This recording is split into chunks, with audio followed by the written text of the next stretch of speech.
Everything's off. Good. Okay, we are live. Okay. Good afternoon. Welcome to the Harpswell Budget Advisory Committee meeting on November 4th, 2024. After that, which was our call to order, we were going to have election of the officers, or sorry, election of the chair. I'll make a motion to nominate Linda Hall. I second the motion. Thank you. I would do that again. Thank you. So it's been moved and seconded. Any other nominations? None. All right, thank you. Let's vote. Aye. Aye. Okay, thank you. That was unanimous of those present. This is much stronger than it used to be. Yeah. These are new. They are new. So the next item, item 3, adoption of the agenda. You have it in front of you, and it was also emailed to you last week. Is there a motion? So moved. Second. Moved and seconded. All those in favor of the agenda as presented? Aye. Okay, that's unanimous also. So our next item is the overview of the 2024 tax rate and LD1 compliance. Christie's going to do this. So thank you, Madam Chair, and welcome to all the Budget Committee members. Here we are ready to deal with the proposed 2025 municipal budget. So really appreciate your service. I am the Town Administrator, Christy Ayana. To my left is Deputy Town Administrator Terry Gaudette, excuse me, sorry. And we have Jane Covey. She's the select person who follows the activities of the Budget Committee. I should introduce these people too. I forgot to do that. I'm Linda Hall. I'm from South Harpswell. I'm Marge Webster Warren. Mackin Pulsifer. Jane Meisenbach. Okay, thank you all. The first thing we like to do is just look at how we calculate the tax rate. And it really helps reinforce the role of the Budget Advisory Committee and the focus, I would say, of the Budget Advisory Committee. We've got some information on a screen. It may be hard for you to see, but you all have this paperwork, and it's all going to be posted on our website as well. The 2024 municipal budget, which is the year we're currently in, this fiscal year, is $7,355,665. That is the focus of the Budget Advisory Committee. That's where you spend a lot of your time reviewing the proposed appropriations for 2025. You can see that we have a school contribution, and this committee has no authority as a board or a committee with regard to that. Select Board has no authority with regard to that. That is a process that is handled through SAD 75, of which Harpswell is a member, and there is a separate independent budget process for consideration of that budget. Overlay is a figure that the Select Board is able to choose each year. It is essentially available to cover any abatements that might be needed. So state law allows the Select Board to choose an amount of overlay, and it's within certain parameters. They don't have the ability to, select a really high number. The county contribution is our tax to Cumberland County. We're a member of Cumberland County. And so you can see the components of the total appropriations. And last year, the municipal appropriations were up 6.2%. When everything was added up, including school, overlay, county, the appropriations as a total amount were up 6.2%. We're able to reduce municipal appropriations, what we collect from the local property tax, by using various revenue sources. So we have laid out what those revenue sources are. We get revenue sharing from the state of Maine. We have a healthy fund balance, which we generally use each year to help reduce the tax rate. The state of Maine reimburses the town a portion of the homestead exemption for those who qualify. And we also have a significant amount of municipal revenues, and those are derived from excise tax, fees for disposing of your items at the transfer station, mooring fees, building permits. all kinds of revenues associated with that line. And so if you take the total municipal appropriations, reduce it by those non-property tax revenues, you'll see the calculation down below. And we have stayed within what the law expected of us in terms of not raising more from property taxpayers than we were allowed. So we take our budget, we reduce it by our revenues, the amount that we collected from the taxpayers to fund the municipal budget in 2024 is $3,842,739. And then you can see that we were below the LD1 limit. So I thought it was important to just review that exercise with you. The tax rate itself went up 4.3%. So sometimes people get a little nervous if they see the municipal budget in that 6 to 8% range. They get nervous about that with the school, et cetera. But then you do have to take the total taxable value of the community. And in Harpswell, that is $2,400,000,000. So the assessing office picks up annually more taxable value when they go out and they see what's being built for new homes, for additions, modifications to property. So that generally helps keep that tax rate from climbing too steeply. I mean, there are other parts of Maine that just don't see the increase in taxable value that we see here in Harpswell, which again helps to control that tax rate. Any questions on that calculation? Okay. Very clear. I think what is really interesting now is that the state legislature has repealed LD1.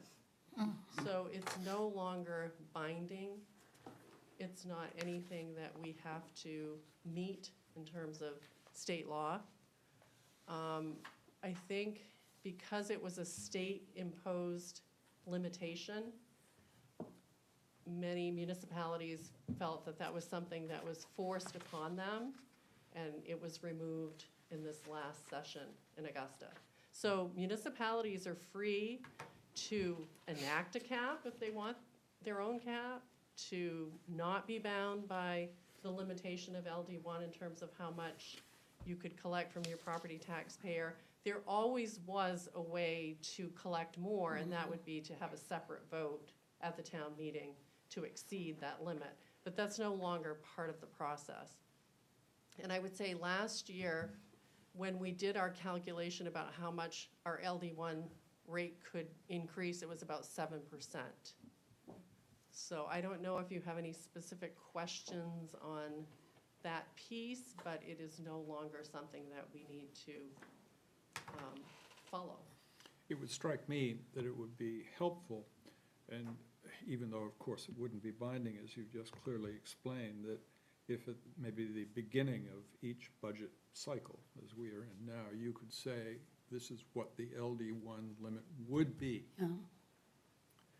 If the law I was was still thinking here. that too. I mean, I Yeah. think we could, one of the figures we would get from the state, and it was a 10-year average of annual income, and we can ask them if they're planning to provide that information. I do have a figure from the assessing department, so I can provide that to you. On how much valuations How went much up? of this new value was picked up. But the law was pretty clear about what you could consider new value, and it wasn't necessarily everything, so, there was some complexity to that calculation. Well, it may be too complex over time as we move farther and farther away, but it's just a very helpful guardrail as we think about the individual budget lines going through. Right. And Harpswell is known for having a very fair and low tax rate, considering all the services people get, and it would be nice to continue this. Yeah, so I will see if I can get that figure from the state. Again, Yeah. I know it could be helpful. I mean, we could do other things, like we could track what it did over the last, well, it's only been in place since 2005, Sure. but what that percentage was each year, we could kind of track that. I think, this gives municipalities a little more room, and they don't feel so constrained by something that the state developed as a policy that applied to everyone. Sure. No, I understand. I like that idea too, and I was going to say something similar. Have the selectmen discussed this at all? Like them They- wanting us to look at an LD1 limit at all? They didn't, they haven't said said they're, anything. they're thinking about these, there are different ways of looking at it. Maybe, I think a lot of communities look at it more in terms of how much is the tax rate expected to increase, Okay, as opposed to calling something an LD1 limit. got it. You see that a lot in communities discussing the budget. Okay, so we wouldn't know that until... Well, we could make assumptions, Yeah. everything would be based on Right. assumptions. Right, Sure. okay. I think they were thinking along those lines, but I don't know that any final, policy. is And you come wouldn't forward. know until all the valuations have been done? But or we can new make builds assumptions. or whatever? We look at Okay. what has been the average picked up over the last 5 years, and, there are assumptions we can Trends. make. Okay, Are they gonna be perfect? Probably not, but it's a guideline that Yeah. can be used. okay, that would be interesting. Did you have something? She Laura? answered it. Oh, okay. Good. You're- Okay. You're answering our questions. Okay. So any more questions on LD1? No? Hmm. Okay. I guess now we have the overview of the municipal budget. I just kind of want to do a 3,000-foot view of that. What's different about this budget? I would say that most of the operational increases are personnel related. So one of the big areas where you'll see an increase, and we'll talk about it when we get to that budget, is the municipal firefighter supplemental assistance. And the town currently provides firefighters Monday through Friday, 6 a.m. to 6 p.m., 2. And they're stationed either at OBI or Harpswell Neck, 3 days a week at OBI, 2 days a week at Harpswell Neck. The Fire and Rescue Planning Committee has asked the town to budget for 2 people on Saturday and Sunday as well. So we've been covering Monday through Friday. It helps take the pressure off volunteers, and this budget proposes to add Saturday and Sunday coverage, 6 a.m. to 6 p.m. So that's a substantial increase. We've also applied a 2.5% increase across the board for all of our wages and salaries, and this is consistent with what Social Security has come out with for a COLA in 2025, and the Select Board did weigh in on that. When you're talking about a $1.6 million payroll, that's about $40,000. We're seeing other personnel-related increases in areas like the paramedic contract. We also have some proposals in this budget for more monitoring of town properties. We have felt that what we currently have is not adequate, and the harbor master is proposing to to have more of that monitoring in the harbor master's budget and remove from the town lands budget, and to really broaden what that person would be responsible for. We're also increasing the time per week of our communications and tech staffer. I think you just met Jim Babarski.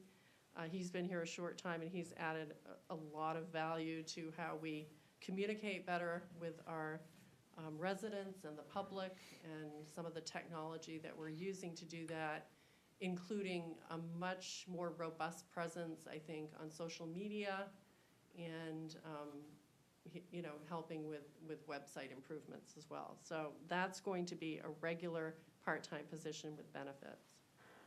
When you talk about personnel, then you're talking about increase in benefits as well, because people are entitled to health insurance, and I think that's where we're seeing a pretty substantial increase, both because the policy is going up 9%, but we have some employees that will be eligible for health insurance benefits. And another area, again, personnel-related, would be our workers' comp costs. To add firefighters to our policy does increase costs because it's considered a high-risk category of employee.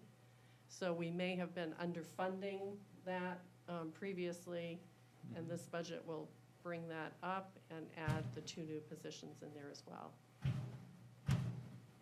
So those are kind of the costs related around personnel increases. In the special projects area, we've had a request for the town to have a solar consultant, and that's coming from our Energy and Technology Committee.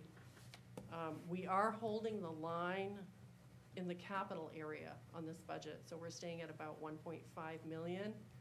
And we're doing that in anticipation of a borrowing down the road for a central emergency services station. That's a project that we're working on conceptually in the Fire and Rescue Planning Committee.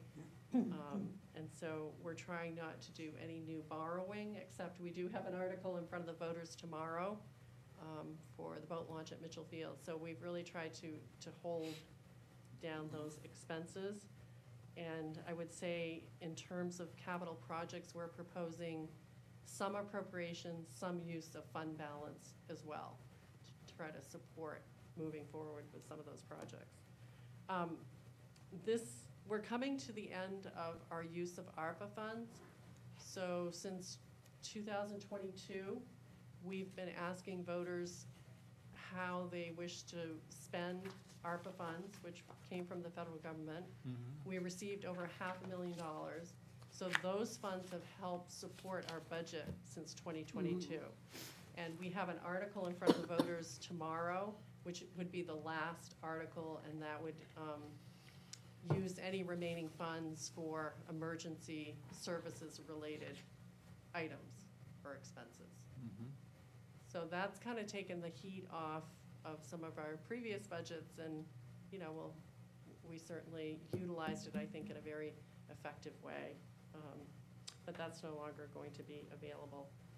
And then I think just to mention that we have a couple of projects that we've been talking with FEMA about, and they relate to storm damage from January 2024, one being the town dock and one being Ocean Street. We believe between insurance coverage for the town dock and FEMA's mitigation grant program that we will be able to fund most of the cost of rebuilding that and making it more resilient. So that's the direction we're going to go. We're not going to ask for an appropriation, but we're going to ask the voters to utilize insurance funds in the neighborhood of $100,000 and FEMA reimbursement we expect to receive FEMA money to reimburse us for any use of fund balance for the rest of the project. I think off the top of my head, and this is not with any estimate in front of me, I think we would like to utilize possibly $150,000 of fund balance, and then the project would be around $250,000. But FEMA would be reimbursing that 150? Yeah, that's And what the we're other's expecting. insurance? Yes, yeah. Okay.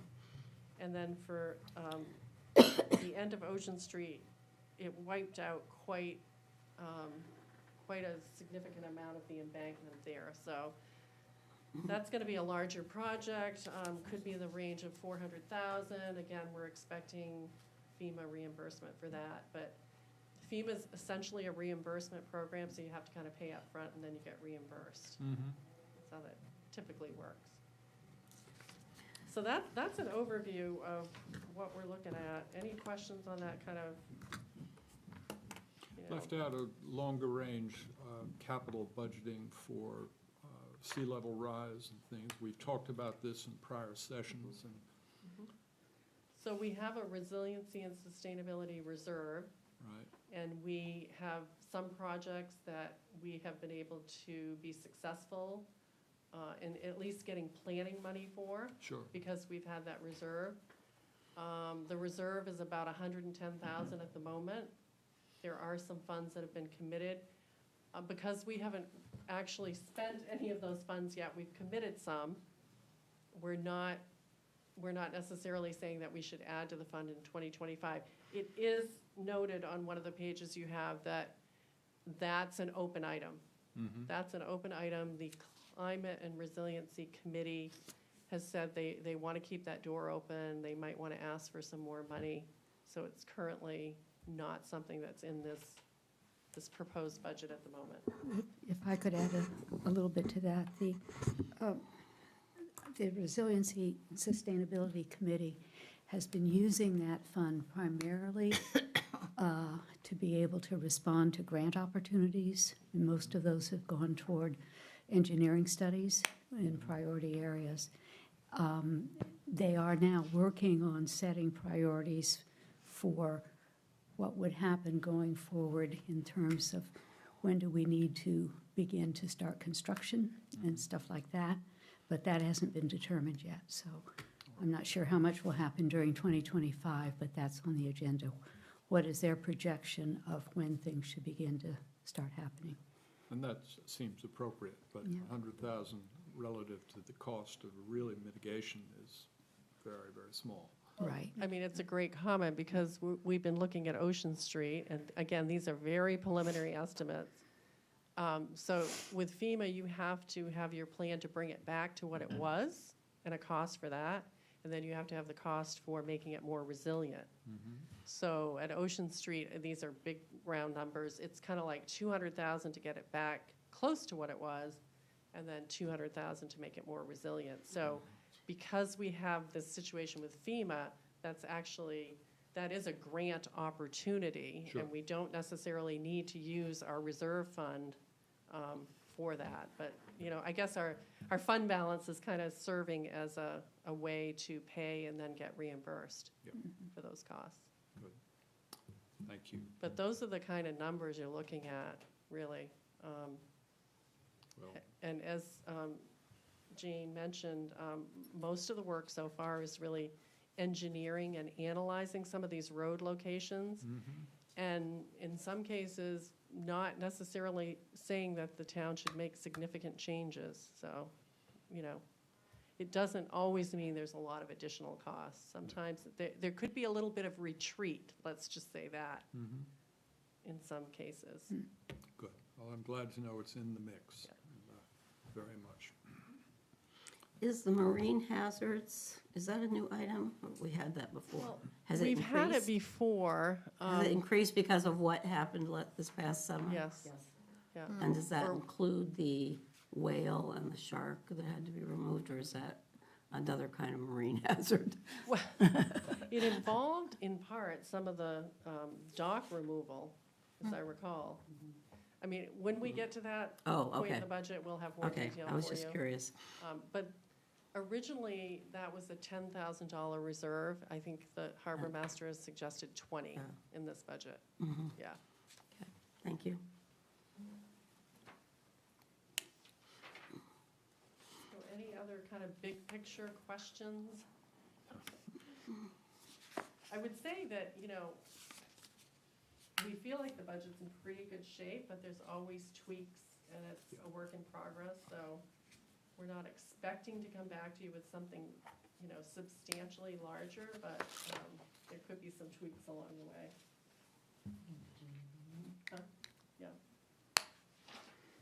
Okay. Thank you. Did you want to talk any more about the ARPA funds, or are you all okay with that? Right, Okay. that's pretty much Yeah, covered by the yeah, vote, yeah, right? Yeah, okay.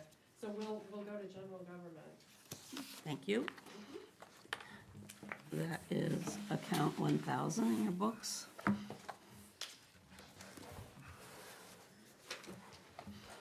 Did you say this does not include any wage increases, or has there So been? this budget that you're looking at includes the 2.5% increase across the board, but it Okay. doesn't include any salary adjustments. Okay. So thank you for noting that.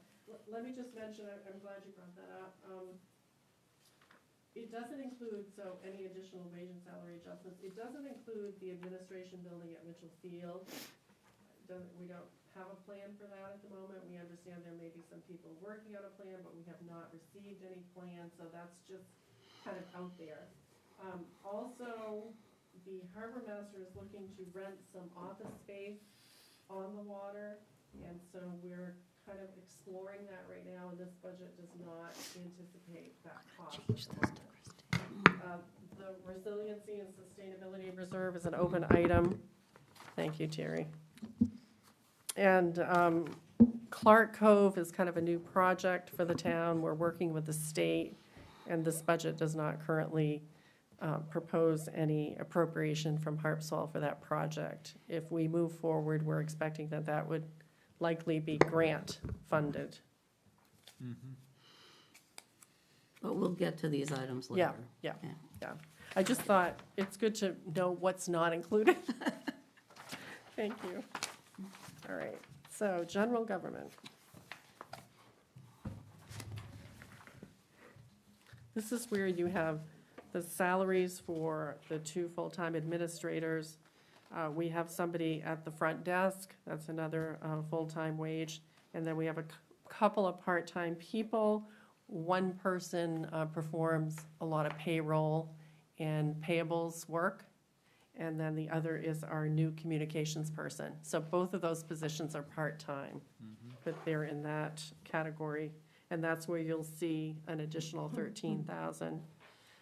In contracted services under general administration, we've put 5,000 in there because there has been a suggestion that we need to develop a communications strategy. We need to have maybe some professional help. Is that, are you getting an echo at all? A bit. Very loud. So it's been suggested that we bring someone in that has some communications experience to kind of help us pull together more of a written strategy and policy about how we use communications. It could involve surveying the community about what type of communication people would prefer. You know, we've got a lot going on electronically, but we hear that there's still people who like paper. So anyway, we're making some great strides, but it's always a challenge to keep up with all of these platforms that are out there. We have an audit, we have agreements for running our computer systems and computer support. The legal budget, we are proposing a $15,000 increase in legal. We are going to be over budget already this year in the legal budget. Lots of different issues coming forward. Some of them won't be resolved quickly or easily necessarily, so we see the need to increase that for 2025. Then the other items, postage has gone up, and we also are increasing our printing and public information area because we specifically want to reprint a publication called Scuttlebutt that gets information out to people about fishing, working waterfront community, what that means, what people can expect. We're trying to target some of the new residents of Harpswell with some of this information so they understand what that means, what that's all about. How about summer people? I just find it interesting that people come for the summer and they don't really understand. I get the feeling they don't really understand what some of the things are that are going on. So a couple of things. We have a new working waterfront section on our website, and it has the link to the printed version of Scuttlebutt, working waterfront. If people go to. And, but I'm getting there. Okay, yeah. And right to fish policies that the select board adopted. And so as part of that campaign to get the information out that we are a working waterfront community, we did a couple of things. New owners, they received this letter with the links in for this information and asking for their collaboration to make sure that we continue to all work together to make Harpswell a successful working waterfront community. Realtors within the town, within surrounding communities, were sent a letter and copies of a letter that would go to a prospective buyer, asking them to partner with us and provide this to anybody that looks at properties in Harpswell. So that's one way we can get to summer people if they're buying their properties new. But if they've had it for 5, you know, we've 10 done years. Facebook posts, we've done, you know, we're open for suggestions, but we continue to talk about it at the select board meetings. We have a section on our website that we highlight. Right now, we have votings, but I think it is still on our main homepage, promoting that. And so we're really trying to, reach the brand-new people that come in and reinforce it to existing property owners. Okay. I don't recall, can't remember what came with my tax bill, but It had a whole section in there on about that. working It did, waterfront. okay. It definitely did. Okay. That was one of our ways that we try to reach current property owners, whether you're here or not. Right. You all get a tax bill. Right. So thank you for reminding me of that. We did include that in a very extensive newsletter. Thank you. Get those realtors active. I didn't get the letter. I know. Unfortunately, and I don't know if this is the case, Jane, but our printers, it was sent in every single tax bill. And I will tell you, I personally, every morning I live south of the post office, so I pick up the mail for the town on my way to work. I stood in line to receive, during tax time, you stand in line to pick up some certified mailings. And there's several people in line in front of me, and they open up their tax bills, and immediately, without even looking, they walked over to the clean paper, disposed of the newsletter, and just kept their tax bills. And I really wanted to kind of pick their brain and say, how else can we get your attention? And then I said, they're just here picking up their mail. Leave them. They don't want a confrontation. Leave them alone. So I wouldn't have been confrontational, but I Right, did. no, I I did know, want to seek some opinions, because we try very hard to reach people through the tax insert. But one did go out with every single tax bill. No, I actually wasn't, Linda. I was referring to her as a realtor. The realtor. Oh. The realtor letter I did not get. Oh, okay. That- I'll have to check that list that was Yeah. prepared and sent out. Yeah, we Thank were- you. I was worried you were saying you didn't get your bulletin. No, the bulletin, I'm sure, I didn't open that envelope. Rick did, but I'm sure I probably got that, but the realtor one I would have seen for sure. Let me check into that, because we are constantly, as, it's, any Harpswell-based person was supposed to be on there. Okay. And then we did surrounding communities, and then where do you draw the line? Because do you go all the way to Portland? So then I had a staff member surf the web and kind of look on real estate sites to see common names. Yeah. So there were some from Portland that got put on there, but definitely everybody in Harpswell was supposed to. So let me follow up. All right, great, thanks. Sorry. I didn't mean to. No, I just feel like there's a disconnect between what's going on in the town and people who are just here for a few months. Yes. And Well, we do have our, non-resident taxpayer That's- meeting, so we do. if they reach want to some go to a people. meeting while they're on vacation, right. I know. I'm devil's advocate Attendance here. kind of dropped off, but it seems like it's picking up Oh, again, good. so. Good. May I, Go ahead, Mackin, or, I was gonna go back to Terry in the post office and throwing it away. Secret to that is to use bright neon paper when they open it, important must read, and everything else in it works. Oh, Bright neon paper gets their attention. so I just wanted to ask, the right to fish law, has that caused any opposition, which of course bears upon eventually the legal allocation we make? It's a policy right now. It's a Right. policy. So the policy primarily states what, It's an aspiration, part of the policy states what is already enacted in state law. right?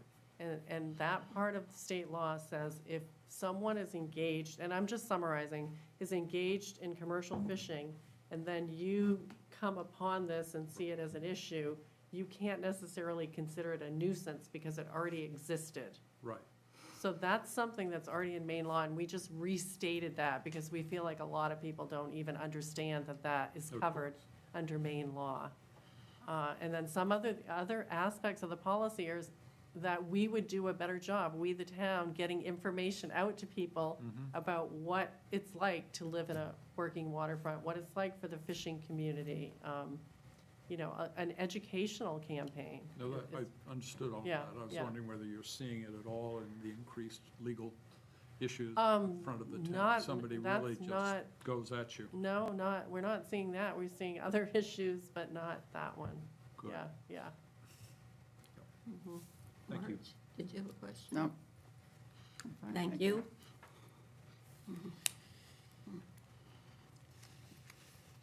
Next area is elected officials. Any other questions Oh, from the sorry. group for general government? No. No. Okay, good. Thank you.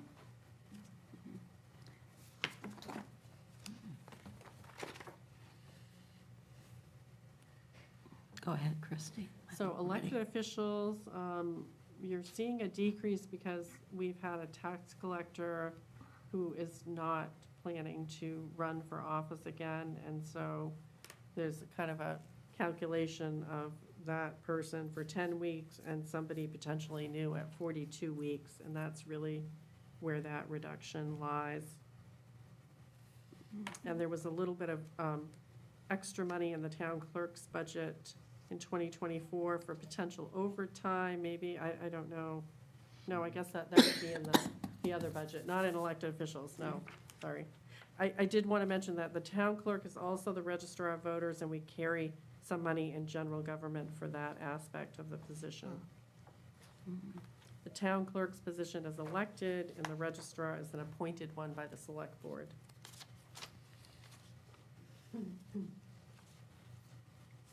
Any questions? This is the week you don't pay the town clerk, fine, no.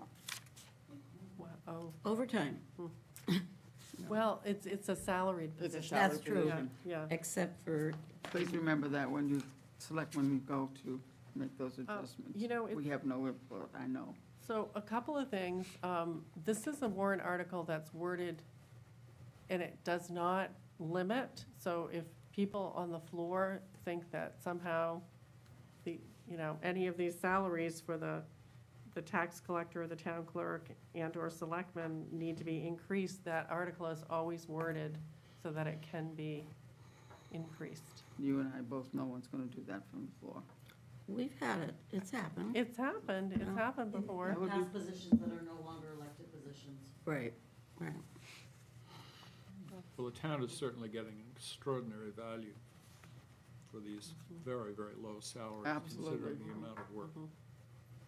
I hope there's some conversation behind the scenes to really encourage some kind of a appropriate increase over time, not just leave them static, because it will discourage Yeah. people, good Yeah. people, from Yeah. Are you participating. talking about select board members? No.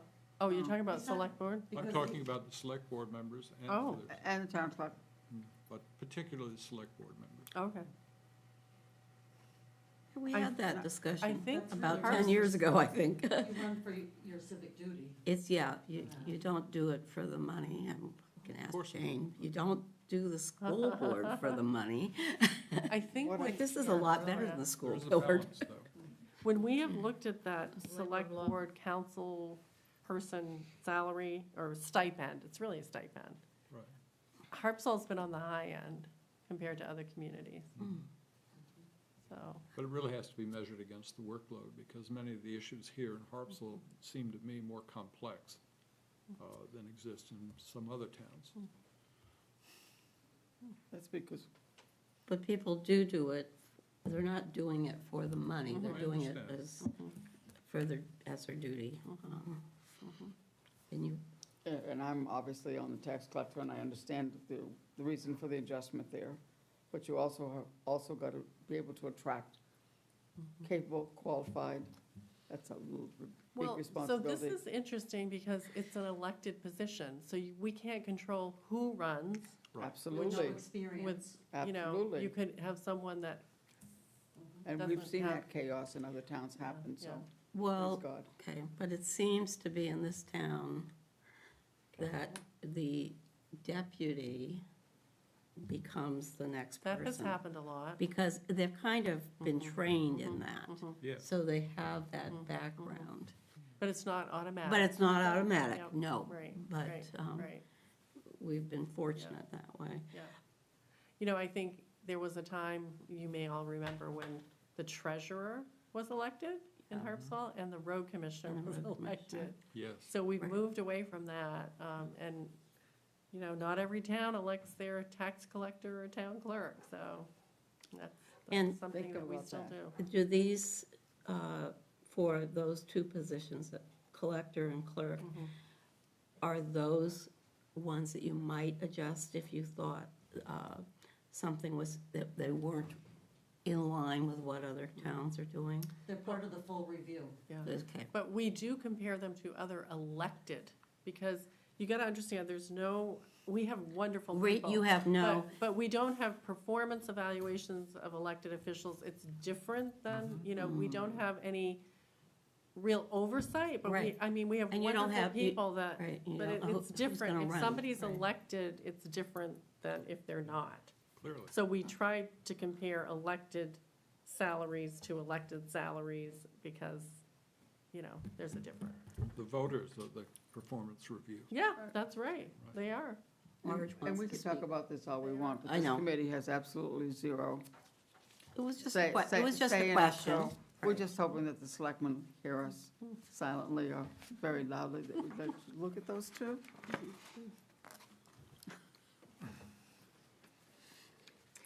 Okay, so you want to go on to assessment, or are we done with that one? Yeah, we beat that to death. We could beat it to death. Duly noted. Okay. Assessing. That budget is really staying about the same. No real, And that's taking into consideration that isn't there a townwide or statewide reassessment coming along? or a townwide revaluation. We've signed a contract. But it's not in this budget, right? It's not Oh. here. Our staff person may help out in some ways, but Okay. it'll be done as part of that person's, you know, day-to-day responsibilities, and so we haven't added anything extra here. Got you.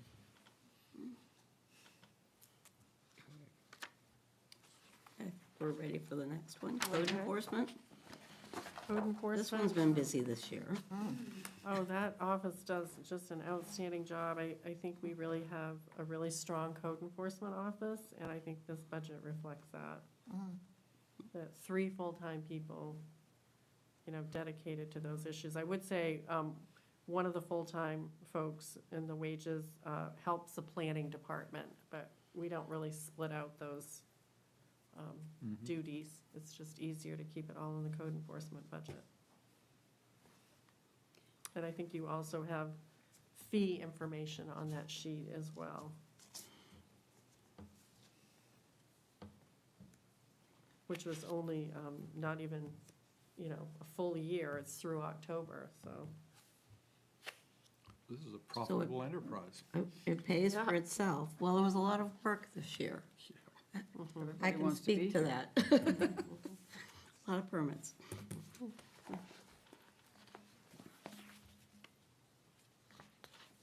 Great. Ready for tax collector? Okay, Yes, so the yes, tax yes. collector No. budget, we have added 5,000 because we want to do some cross-training. We are concerned that we have an experienced tax collector leaving, and we need to do more cross-training, so we have people in the office who can take on some responsibilities if needed. So somebody who was part-time someplace else might Or, work in there, or, right now, we're looking at potentially somebody who would, who's working in the clerk's office, who would not be paid out of the clerk's office if they were doing cross-training in the tax collector's office. but it wouldn't increase their hours. No, no. But we didn't decrease it in tax, or, Well, we Clerks. haven't got to that yet. oh, you're right, thank We you. haven't got to that We yet. haven't gotten to clerk yet. I know, it gets confusing, the elected, does, the I'm- deputies. I'm glad you guys are on top of this. But it could be another staff member too. It could be, It's just, we right. want to take that out of the tax collector's budget to reflect that we're doing some cross-training for that department. Makes sense. Questions on this one? Oh, Okay. thanks, Christie. And then we're at the town clerk's budget, and we have done a reduction in the full-time wages. Again, this would be for the deputy. You know, sometimes during a presidential election year, there's a lot more overtime, and that's not necessarily reflected in 2025. Plus, you might be, that person might be doing Right, training in the tax. correct, collector's that's office. correct. That's correct.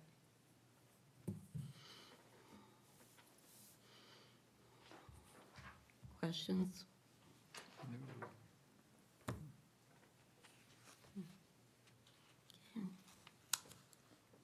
Thank you. Town planner, we would like to add 4,000 to contracted services, so it would be 24,000 as opposed to 20,000. And that budget would be a total of 95,600. You know, we've transitioned to a full-time planner. We are reducing the amount of contracted services that we need, but we're still keeping an eye on this department and how best to staff it. So I think 2025 is still somewhat of a transition year.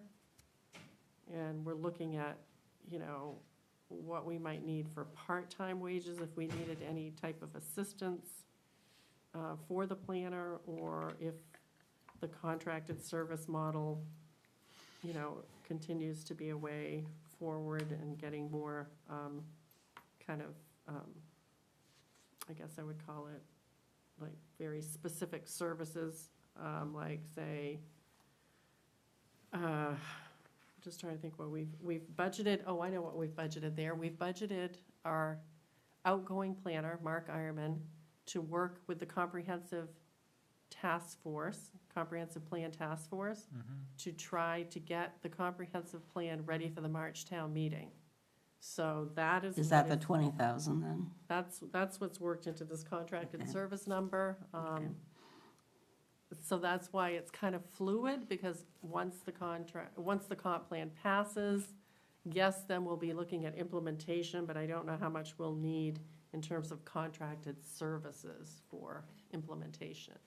But, you know, planning's an area where, you know, we need to really make sure we have the staff and the expertise we need to handle some of these issues that are coming our way. Mhm. Am I correct then, that the 20,000 though is picked up somewhere else on the budget? Is that right? What's that? What 20? The 20,000 for contracted services? You have a planner who's now seconded to the Long-Range Planning Commission. Well, we have a town planner who's Right. fairly new, and the town planner works with the planning board and other committees, also with the comp plan task force. Yes. But the outgoing planner is much more familiar with the comp plan, where it's at, and that person is staying on for a period of time to try to see this thing through to conclusion. Got it. And Yeah. he used to be contracted services. Yeah. Okay, I have it sorted out. I'm- Thank you. It is complicated. But, you know, the contracted service model can be a good one, because you really get the expertise you need in certain Yeah. areas, so, we use it a lot. We use it for paramedic services, we use it for law enforcement services, you know, I get it. yeah. Are we good? Yes. Okay. All right. Committees and commissions. And, you know, this is just an area of the budget where we get outstanding value from, like, members of the Budget Advisory Committee. All of our committees just really do amazing things, have incredible skill sets, contribute to the work and progress of the town. No. And so this is really a minimal budget for things that might be needed for training. And so we do pay Board of Appeals and Planning Board members a very small stipend, $10 per meeting. You earn every dime. If they have to go to special training, are they? We would pay for the training if they But went. not further, not considered a meeting, so there's no $10 to go. No, I don't No. think we've paid that when they've gone to training. Yeah, it's a lot of work, a lot of knowledge they have to have. Questions? No? Animal control is 30, we're jumping to 3,500. Where's that? Okay, 34, Okay.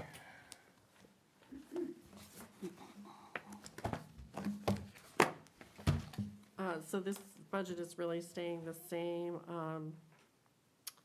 We are prepared to announce a new animal control officer soon, like this week. And it's going to be a little bit of a learning curve, so. When you say it's on-call to $52 a day, if I were that position, would I get $52 whether I got a call or not? Right, Yes, okay. you would. Okay. And it's up to, depending on their experience? Yeah, they're required to become certified by the state of Maine within 6 months of appointment, so. Okay. Once that certification goes into effect, we'll go to a higher per diem rate. Okay. So that clinic that they're having at the town office in a week or something, is that, we don't fund any of that?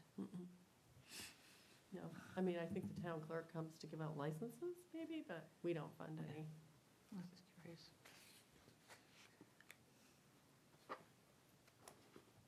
Hearing no objections, we'll move to street lighting, 3,600. which is 3,600. Okay. So this one, I'm so glad we have the history here, and Terry pulls all of this information What a together. difference. Yeah. I mean, the state law had to change so that we no longer had to rent these Oh my God. streetlights from CMP. So we bought them, and we've saved a lot of money No And put in kidding. efficient ones. and put in efficient ones, but, it took a lot of work to get that law changed. Amazing. I have a question. Were they all converted by 2022? Is that what it says down here? So a couple of different things happened. Besides the conversion, prior to the conversion, we bought our own streetlights, which reduced our billing by owning them. And then, a year later, we converted to LEDs. In 2022. I guess my reason I'm asking is I'm surprised that our estimated expense for October, November, December doesn't match 2023 if we had converted the year before. So the rest of what I was going to Oh, I'm explain. sorry. No. This gets very complicated. The town, the select board decided to become a membership to a solar farm. Oh, good. Okay. Good and some problematic. For example, because when we joined, they estimated our usage back in the day of prior to LED. And so if you look, and there's some notes down bottom, we got a credit in 2022, a credit for 2022 in 2023, which really didn't end up reflecting an accurate cost in 2023. And then we had been prepaying for our solar credits, and we ended up using some of them, losing some of them, because they were based on the much higher usage. And so you may look at this and say, why are we budgeting $6,000 when it appears we've only expended under $1,100 so far this year? It's really due to the prepays and to the credits. Minus that, a regular year should roughly be around $5,500. But again, because we haven't had a regular billing year, nor they take months. The solar farm really takes months on knowing our standpoint. And for some reason, our bank of our credits are so low right now that we're not really convinced, nor can we get an answer with the company that we work with. It's been a very difficult relationship to get answers about. We tried very hard. Rhonda Peak, my deputy treasurer, I jokingly call her my street light gal, and she worked very hard with them to get them to stop charging us so much that based on our usage it had changed. That took a long time, so we did end up losing some of those. But the other thing is, in the summertime, you should be banking a lot because of we have very little bank collected. So she has a personal opinion that maybe half of the farm is not working, because apparently that's known out there that happens, but you can't quite get answers in relation to that. And so that's a much deeper, bigger subject than really the budget committee may care about. But the bottom line is, due primarily not from the solar farm, but due from purchasing and converting to LED is the reason for this dramatic decrease. And it's amazing. Yes. Yeah. Huge. No. We also, now that we own the streetlights, we do have to fix them if something happens, so, you know, we carry, some of that is for if we had to call a company and have them come and change a bulb, but I think it's only been once or twice that we've had to do that since we put the new lights in. Thank you for that clarification. Yeah. When I say the real cost is about $5,500, that included $2,000 for maintenance. So really the charge for the, if you look in the below spreadsheet, it's really about $3,500 estimated for the power. We also don't have enough experience yet to know how much maintenance we're going to need. Well, they're still all very new, but you're right, that will increase as they age. Yeah. I get crashed into. I see a reserve coming. No, I'm Right. joking. A reserve for lights. Mark, did you have something? Yeah, I think my question is, I don't know, but the solar piece of that, is it too new that we can't see at this time that the savings are really there? Or is it other issues with that we don't have straightened out? I thought she straightened everything out. But now the issue's on why, after the summer, why don't we have these banks? Why don't we have a bank? Why don't we have a bank and we don't have a bank? It's something we're continuing to work on, that we still have to sort out. You answered my question, Thank thank you. you. Thank you for that. Okay, general assistance, which is 5,200. I believe just the next tab in your book.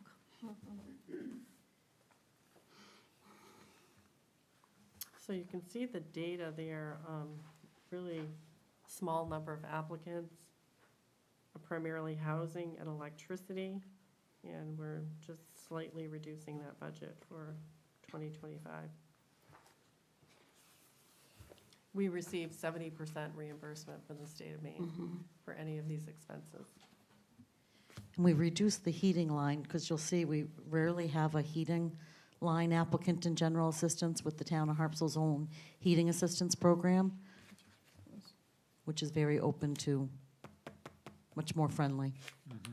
Remind me what HH/P is. Hou- Oh, go ahead. Household personal items. Ah, Non-food. This budget is really low, though. But look at the, I know, I see it. and we certainly can exceed it if need be. This doesn't limit the number of people we will help. We have no choice but to. I think we do have other organizations in Harpswell that really do step up and help those in need. Harpswell is a very giving community. You'll see that time and time again. and how does this heating relate to the heating assistance that's under health and wellness? How does the what? We have heating assistance also under health and wellness, That's the Harpswell's own heating assistance program, and this one is, general assistance. General assistance. The income guidelines are far more restrictive under general assistance. That's general, a state okay.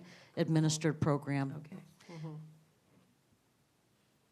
So, just put, I think maybe we've answered it indirectly, but the negative slope on the chart is really startling. I mean, the town is bigger, the town is perhaps more wealthy, may explain that, but are we getting the word out adequately, occurs to me, that these assistance is available under certain terms? You know, we probably could do more, but in my mind, I think it has to do with affordability. You know, Harpswell's not a very affordable community. If you don't have transportation, I mean, it's just not a place that's going to attract a lot of folks who don't have the ability to get to stores and get their Sure. groceries, and the rent is not necessarily affordable here, so I think we're just not seeing the number of applicants. Marge, It's a very plausible explanation. Hmm? It's a plausible explanation, but it's a startling decline from, you know, the peak in 2009 to where we are now.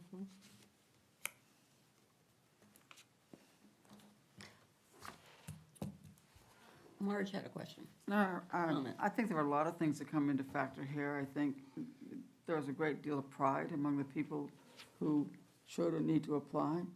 I think it's very important, whoever we have in a position in this building that reflects that. You know, I think there's lots of things that can come into this. People, I think pride, I think there's a tremendous amount of pride in this town that I'm aware of people who should have applied, won't apply. So sometimes that's the factor. This is, to me, having some history in this business of it, in another, I don't realize in another state, but this budget is incredibly low. Well, a couple of things. It's a very tightly controlled program, because if you make more than what you can make for a household of one, you're not eligible necessarily unless there's some really extreme emergency. But we have a heating assistance program. We have a food pantry here. We're meeting some of these basic necessities in other ways.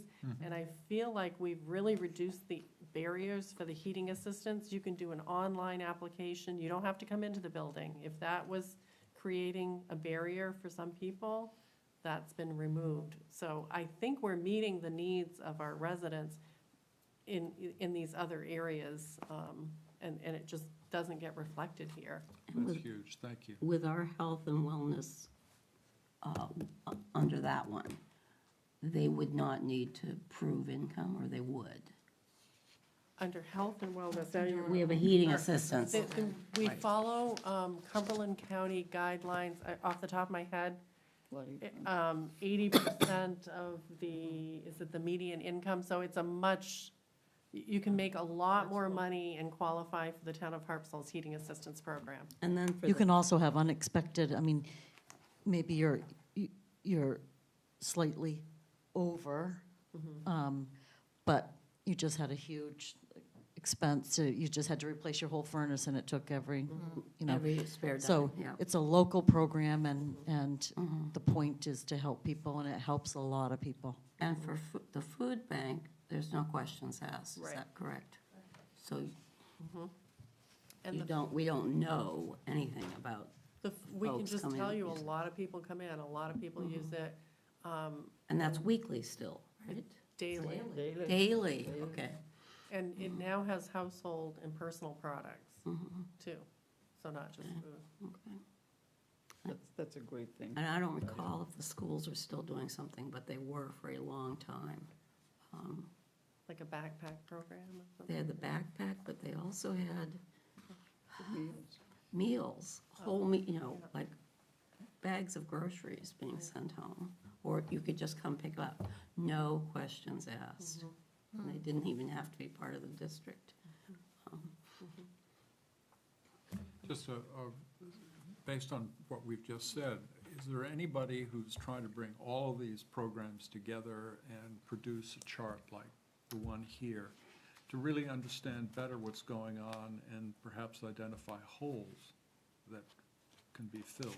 I think Harpswell Aging at Home has done a lot of good work serving the folks that they serve and looking at their, But looking at our Data, program um, and looking at all the other ones that are private, perhaps. yeah. And just getting a picture, a window Mhm. of what's happening. Well, Harpswell Aging at Home is good because they're really out there. Mhm. They're not just a program. Mhm.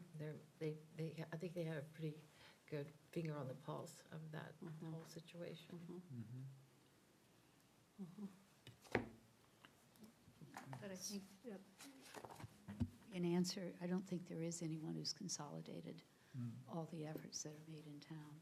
And it would be interesting, going back to your comment, Marge, about how generous folks in town are through the Mhm. various Incredible. organizations. Mhm. But the important part of what you said, I think, is where are the gaps? Yes, Who are we missing? which is an area the town might be able to step up in, if it's money and so forth. And it's still true that if we wanted to donate to Midcoast Hunger Prevention, I think that's what it's called, Mhm. we could put As far as Harpswell I on it, know, as far as I know. Yeah. that it would go to Harpswell if you donated to that program. This is just history, but was in this business for a while in another state, but what I got was all the leaders together, so we didn't have to duplicate services. That was my big fear, and there's so much of duplicated services. And we all met on a monthly basis and took the time, we don't need to talk about it here, but to see where there was gaps. And your agency was doing the same thing my agency was doing, and so we tried to smooth it out. So if Sam Jones came to this agency, we'd send him there, so that we tried to do whatever we could. So maybe that's an idea of getting the leaders together to see, what do you actually do? Do you actually give this and this? Well, we don't give this and this. Yeah. Just a thought. I mean, I would say the folks who have worked in Harpswell on this program, part of what they do is they direct people to the resources that are available. That's wonderful. So there's Yeah. that going Yeah. on. We don't then know how many people may have availed themselves necessarily of that resource, but that's part of what we do. Because it can be this alphabet soup of agencies and people don't know where to turn. Right. It's still a very generous community that Yes. works really hard. Yeah. If somebody's in Yeah. trouble, Yep. people step forward, which is a wonderful thing. Indeed. Okay, that does it for this section of the agenda. Did we really talk? Madam Chair, did you discuss Oh, I'm 5,400? sorry, I flipped to it and looked Okay. at it.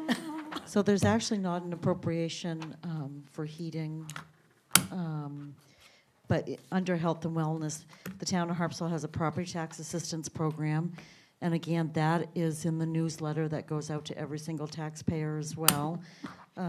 Did have an increase in applicants this year, which was nice to see. But of course, the town models its program off of somebody having to file income taxes and that they qualify for a state of Maine property tax fairness credit. And then I obtain the information straight from Maine Revenue, what they received for that credit, and then they could qualify for that same amount from the town of Harpswell up to $800, as long as the two payments, the state and the local payment, doesn't exceed the amount of taxes assessed. So that is to refill that program. I never know how many applicants, so while there is 3,000 remaining, asking for an additional 10,000.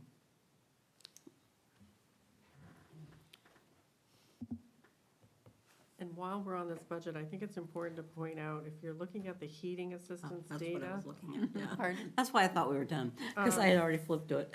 Because the donations in 2022, 23, 24, I mean, really outstanding. When you want to talk about a community that steps up, I mean, 3 years of $30,000 or more for heating assistance in Harpswell. And there's incredible individual donations, but there is a large event too that raises 25,000, I believe, this That's the one past at year. Cook's. Yeah. But so many individuals Yep. drop off donations as well. It's amazing. The local churches, individuals.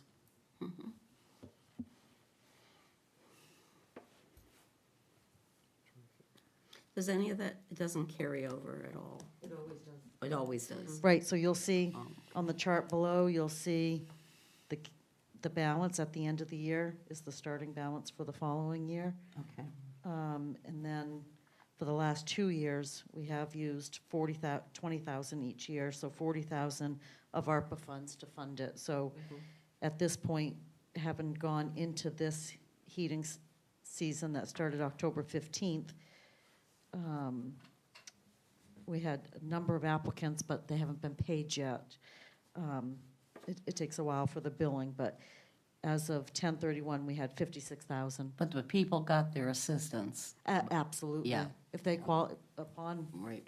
application, and if they're out, they get it quicker. If they follow the guidance and hoping to call when you're at a quarter, then they get it the next available.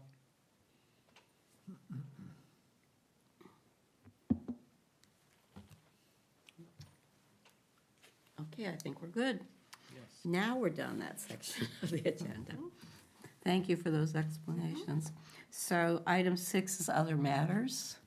I wanted to ask the committee, get a sense this year on, before I make up, I know the committee members like looking ahead, the proposed meeting schedule. I didn't bring that with me today, although I have a proposed meeting schedule. It would be helpful to know who you would like to come to meetings. So in the past, like, for example, under 5300 social services, we only had those that increased their request last year, like People Plus went from 5,000 to 10,000, so they were invited back last year. There's no significant increases, if any, off the top of my head, in that area. So I wasn't certain. Cemeteries, we don't typically have them come anymore because you do this per veterans And we increased that. stipend, and it was increased. So I didn't want to make any assumptions. I wanted to make sure who you want to come and who do you want to come out of cultural, 6,000. So typically, there's a separate meeting date set aside for the fire departments, and so that has been established, and those have been invited. But who outside of the fire departments, including our fire administrator, would you like to have come? And maybe you want to look at the list of names under 6,000. In the past, you have had Orr's Island Library, Cundy's Harbor Library. We had Curtis. Well, Terry, one thing that occurs is, as we all know from the anchor, the Cranberry Horn Cemetery is going yeah. through huge convulsions. And the town is involved, can't help but be involved, because we're giving for the veterans' graves. And the other cemeteries have asked for additional money for this and that. So should we invite them in to find out what's going on? Because it bears on the future and the broader subject of combining in some way these entities and to find more efficient ways of funding. So I was under the impression that Cranberry Horn Hill has some new leadership and new energy and Indeed it wants does, and I'm aware wants of to it. remain as its own organization, similar to the other cemeteries in Harpswell. And Terry can correct me if I'm wrong, but I think We've been doing more than veterans' graves. they're the only ones They're the only asking one, for right. more. Yeah. The others are But they just- do every year. The others are strictly Or just with the veterans. military veterans grave reimbursement, right. yeah.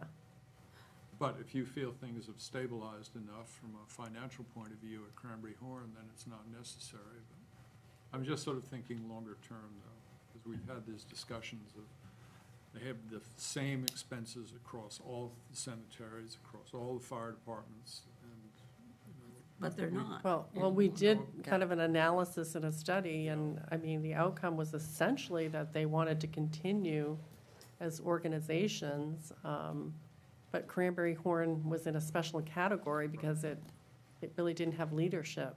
indeed. So I feel like that's getting back on track. That's great. It's a really Very nice to strong hear. core group of people wanting to No, I know them all. keep that going, okay. But they did increase their request from 6,000 to 7,000. And that's, it's for mowing, right? I mean, that's what we expected they would be using it for. for mowing, and then she, and you have all of their, maybe on the cemeteries. What item number is that? 1230.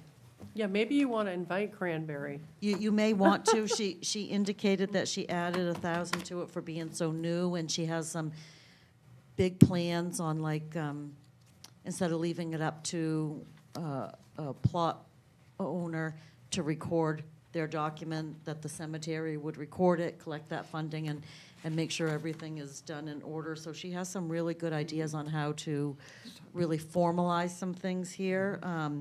So you don't have to answer the cemeteries today. You can Right. look at the applicants and let me know at the next meeting. But if you could look at the list under 6,000 and let me know who you want from the cultural.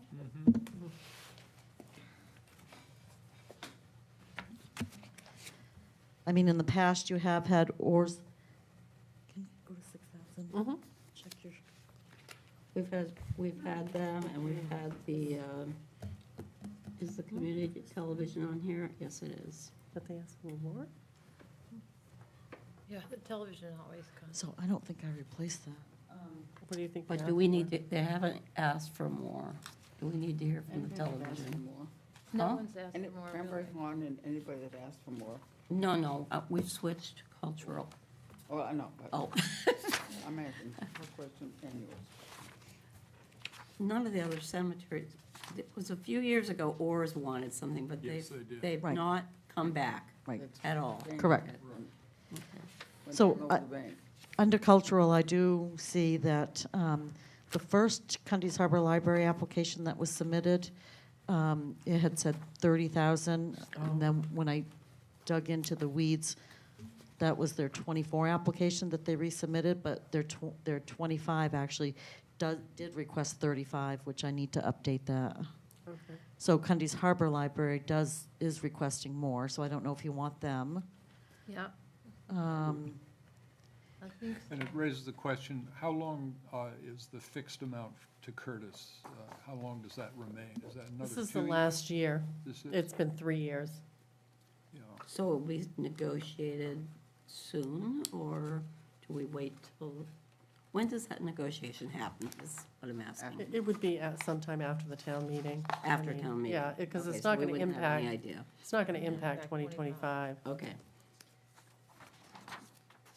Would it be useful to have them come and give us some idea of what's ahead?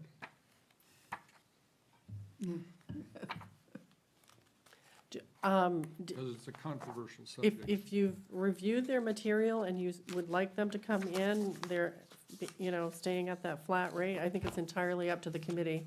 If you don't think there's enough information about some of the questions you might have, No, we can invite I'm them in. thinking about ahead, when we move away from the current flat rate arrangement to something new. Some new oh, flat. to something Kind of new, concern. a new approach. Yeah, and maybe that's not for us to think about, but I don't it will. I mean, you be can certainly eventually. make recommendations. If you think it would be helpful to hear from Curtis and to broach that, I mean, you certainly could, but I don't know what that looks like, what you're thinking about. More importantly, what are they thinking about? Yeah, But they That's may where I'm not be, coming we're from. not, thinking about it yet. they're not, probably not thinking about next year yet. As in Because 2020. Let's we're talking about next fall, or sometime then you would Yeah. be renewing that agreement, is that right? I'm looking at Jane.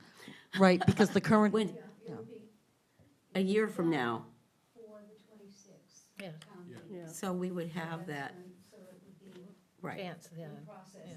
right, right. I personally don't feel I need to hear from them now for something a year from now. I agree on that, Okay. but it'd probably be a material number. I don't I know. mean, if they'd stayed flat for 3 years, and, Who, but knowing how things I think it's like been that flat work. for more than 3 years, but because Jane did such a great negotiation, didn't you? Just 3 years. 3 years, just 3 years? But Yeah. it didn't went up a lot. Right. Right, it didn't go up as much as we thought it. this 3-year memorandum of understanding is at the 2022 price. Right, So 2022, 23, Right.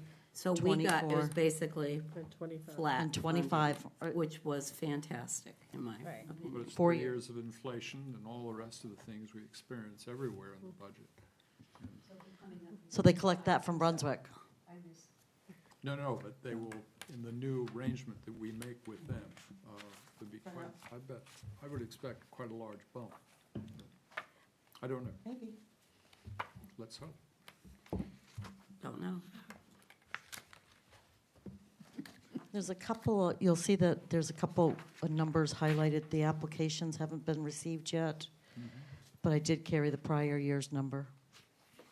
Harpswell Neck Physical Education is, looks like they're redoing their tennis Yeah, courts that's as all we torn speak. up. Right, so I did reduce that to just their typical operational request. Okay. Yeah. Don't they have a deadline when to get it in? Yeah, I think there's some exceptional situations going on right now. I will ask, so you want Cundy's Harbor Library? Did you want Orr's Library? Not if they didn't change. I don't see the need. Okay, Had and them so, several times, and they had a very nice piece in the Anchor recently.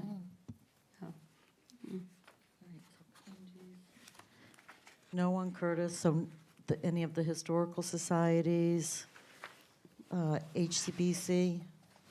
The only, well, we haven't gotten to it, but under facilities, you have quite a big number going in for the town house, the old meeting house. That's Yeah. the painting, right? We'll We're gonna get to that, but then we would have, Jumping. well, except it's kind of done by the historical society, don't they tell us? Oh, So no, it's no, no, actually- that's town, it's town. That's town, but doesn't, town. they He- don't, David Hackett No. doesn't say we really need this? He brings certain things to our attention, but Okay, we move them We'll forward. represent that, Yeah. okay. that article, that budget, I mean. Okay, so the fire departments, and then just a couple from here, and then you can, Did we I'm mention recycling or no? oh, the staff members that typically come is the harbor master and the recycling center and the road commissioner. Yes. Well, I was getting to that. As the harbor master, from what I understand, wants more money in his hazardous, whatever, Marine hazard. marine hazard because of what happened this past summer with ships and whales and sharks. So we'll keep the same staff members for the large budgets Okay. to come in, and so Okay. the harbor master can explain multiple budgets, and with town lands, he could make some statement about the town dock. So we'll keep the normal staff members. It was really the outside entities that I really need to schedule Got it. if you wanted them to come in. Okay, that's fine. I also, did you get a request from town lands for more money? Because that was mentioned at a harbor and waterfront meeting. For a reserve. For the For land the reserve, acquisition. for the reserve. Yeah, And we're- they didn't seem to really understand that there already was a reserve for that. Maybe that they've been educated about that now. So we understood that they wanted 100,000 in the reserve, and we did a calculation. We have 40, or we'll have 40, and we're proposing to put 60 in this budget. Okay, So we'll get to that. okay. That reserve requires an additional vote for the money to be spent. Like, the select board can't just use that acquisition money for whatever it wants. The town meeting Okay. still has to Right, weigh in. right. But I They were, think- right, they were concerned about some land coming up for parking or whatever and being able to buy it. But they would still need to go to town meeting I think or they think it something would be like that. easier if they went to a town meeting and said, can we utilize X from this reserve to Okay. purchase, Okay. Y? I think, I don't know, I Right. haven't had a I just specific happened to conversation. go to a few of these meetings recently, Yeah, and they were discussing that. yeah. Did you say HCBC? I'm sorry, I didn't put a I'm check or good not. with, they have not increased their request. I'm okay. I'm okay. Okay.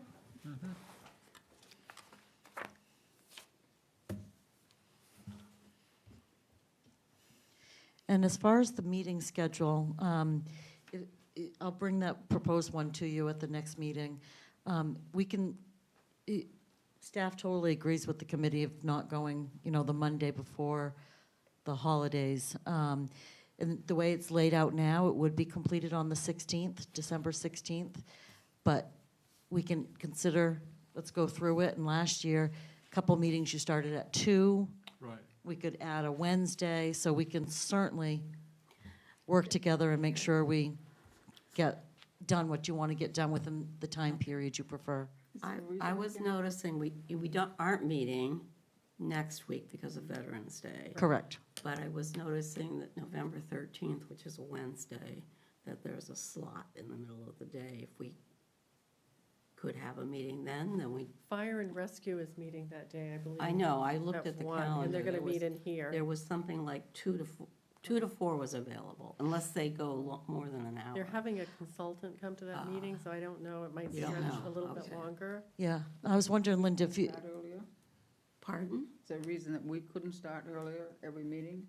Either at 2:30 or 2? Is there a reason that we couldn't? And then we'd be assured that we got through by December 16th? That was David's proposal, I think. Sometime, Meeting. doing it every week for 3 hours? That's fine. I was wondering if you just wanted to have one more meeting the normal time and see, because this was a lighter agenda today. Let's see, and I'll give you the proposed meeting schedule. That would give you a sense too of how much is Okay. packed in each one. And then at the next meeting, let's discuss But we're not possible g- changes. Are you agreeable to that, Marge? I'm agreeable, I just Okay. trying to. I'm just I am thinking that too. sometimes when we do Be flexible. 3 hours, Oh, we yeah. start to get a little, Mushy? oh, it looks good. No, cut that one. So no meeting next week. It'll be Right. 2 weeks from tonight, or today. Okay. But we banked a half an hour for another meeting. That's right. Well, a half hour, there's a difference in a half hour and an hour. Well, if we did a half hour every meeting at 2:30, we would be assured we could be done by the 16th. Unless we have something odd come up, but. yeah. We're not gonna allow that to happen. Oh, you just start talking. Unlike those solar credits.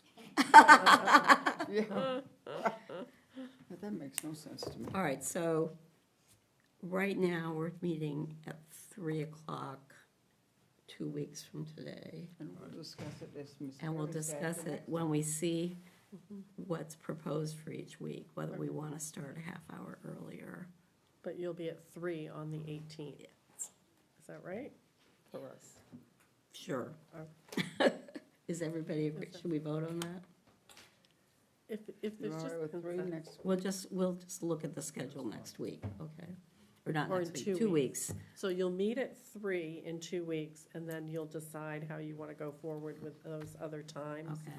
And I would suggest that we have a brief discussion with each meeting as the As agenda things- unfolds and the issues, Yeah. and just decide, we need an Okay. extra half hour. Just stop asking questions, Matt.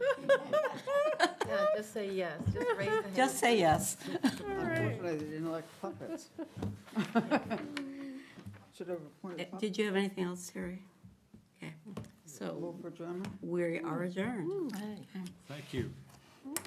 Thank you. Yes, thank you.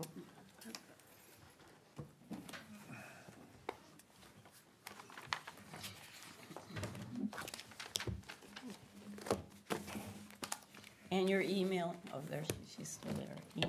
She's emailing probably on Friday, Oh, I have a bad cut here. agendas. What? No, it wasn't approval.